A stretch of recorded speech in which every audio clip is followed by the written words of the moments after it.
Salut, je peux parler d'un thème qui est très important dans la parole, qui sont les 7 divisions de la parole de Dieu.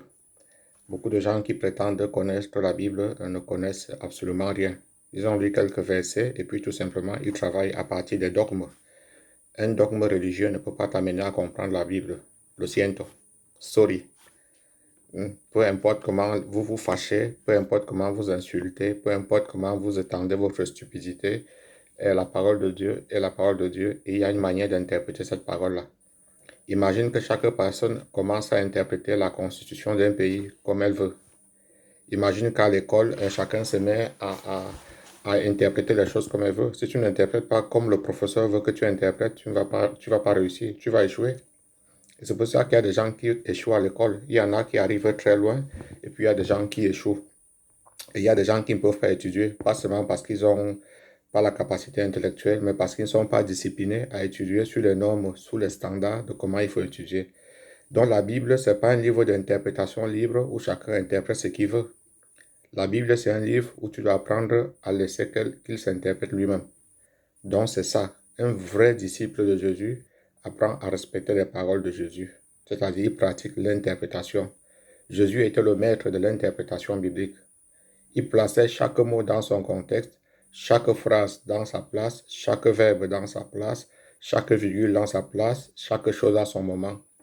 Mais les pseudo-chrétiens d'aujourd'hui, qu'est-ce qu'on voit? Les gens prennent quelques versets ici, par là, ils montent des dogmes avec ça, ils vous disent que c'est ça, c'est ça, c'est ça. Ils sont cruels avec Dieu. Ce sont des faux chrétiens, ce sont des païens non convertis. Ils racontent leur histoire, ils vous disent que ceci m'était arrivé, après Jésus m'est apparu, après Jésus m'a dit ceci. Jésus ne peut pas t'apparaître et te dire quelque chose qui est contraire à la parole de Dieu. Jésus ne peut pas t'apparaître et te dire quelque chose qui est contraire à la parole de Dieu. Je répète, Jésus ne peut pas t'apparaître et te dire quelque chose qui est contraire à la parole de Dieu. Même Jésus-Christ se soumettait à la parole de Dieu. Le psaume 138 dit, Dieu, tu as mis ta parole au-dessus de toute chose. La parole de Dieu est au-dessus de toute chose. Même de Jésus, puisque Jésus dit qu'il est venu faire la volonté de Dieu, il est venu faire la parole de Dieu, c'est-à-dire il a mis la parole de Dieu au-dessus de sa vie. La parole de Dieu était son standard. Et il a tellement vécu cette parole, c'est pour ça qu'il a appelé la parole faite chair. Parce qu'il s'est identifié avec la parole point par point. Si tu veux t'identifier avec la parole de Dieu, tu dois commencer à taire tes imbécilités, tes stupidités, ton mauvais cœur, ton vampirisme, ta méchanceté intérieure et écouter la parole. Et quand les hommes de Dieu parlent, ceux qui sont bénis pour parler et enseigner la parole de Dieu, tais-toi et écoute. Tais-toi et écoute. Il ne faut pas envoyer des faux messages amenaçants sur Facebook. Vous ne pouvez pas menacer. Personne ne peut me menacer parce que si je prie Dieu pour lui, son compte est réglé à l'immédiat. Donc il faut arrêter de faire des stupidités. N'utilisez pas les forces que vous ne savez pas. Dans la parole de Dieu, il faut être honnête avec ça. Si tu n'es pas honnête, tu vas mourir sans connaître la parole. Même pas 1%. Donc je vais t'aider à que tu asseyes une base de la parole de Dieu dans ta vie. Tu dois savoir que la parole de Dieu est divisée en 7 administrations, c'est-à-dire 7 moments bibliques. Cette administration-là, Dieu agit différemment. Dieu ne change pas, mais Dieu agit différemment en fonction de chaque administration. Et c'est ce que les gens ne comprennent pas.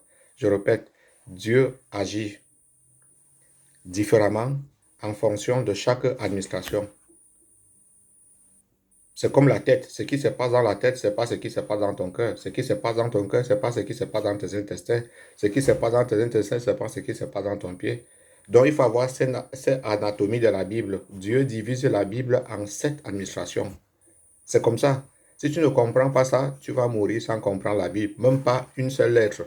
Tu vas tourner autour de la Bible et puis tu vas te tromper avec tes fausses religions, avec tes faux baptêmes, avec des faux Dieu m'a dit, avec des fausses églises, avec des faux pasteurs, avec des faux docteurs.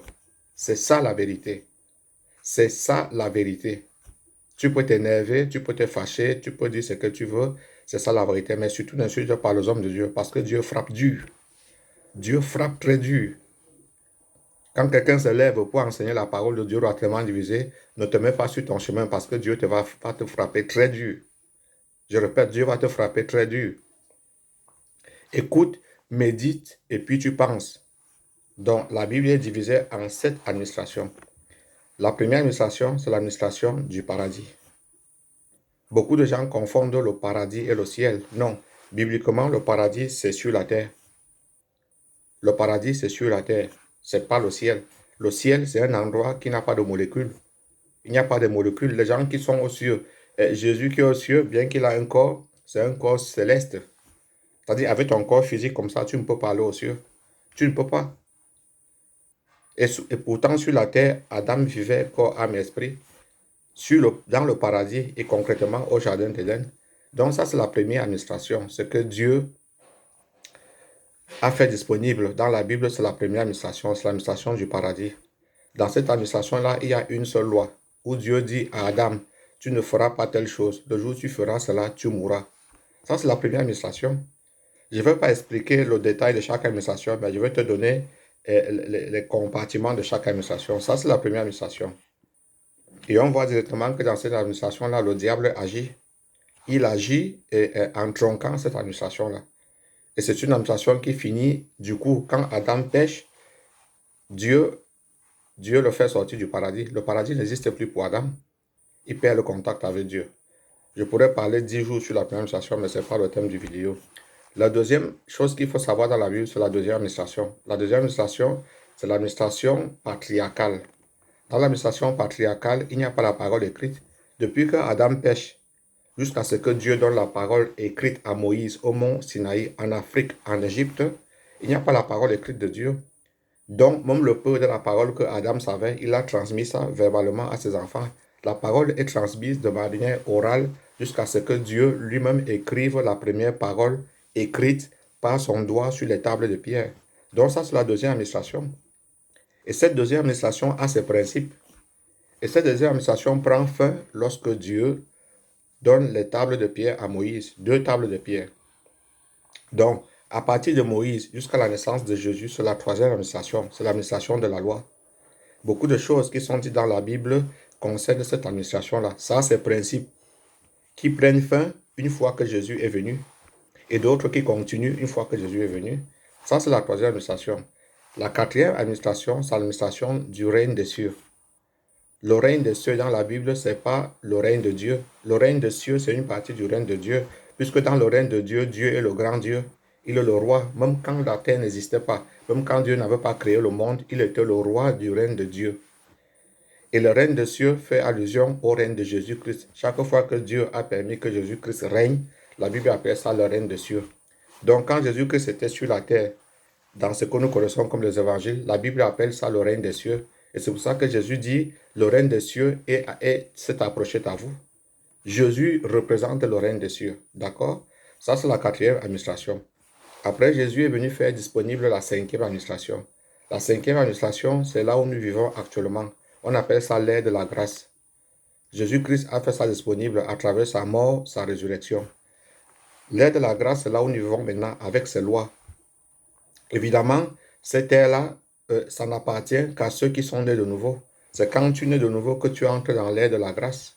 D'accord? Et ça, toutes ces lois, ça, ces principes, il y a des choses qui avaient la validité à l'ère de la loi, qui étaient aux Juifs, mais qui n'a plus de validité pour nous en tant que chrétiens, fils de Dieu, c'est-à-dire des personnes nées de nouveau. La sixième administration, c'est l'administration du jugement. Il viendra un temps où la Bible dit que Jésus-Christ va juger le monde. Les gens croient que c'est Dieu qui va juger, non. Dieu a remis le jugement au Fils. Jésus-Christ va juger le monde.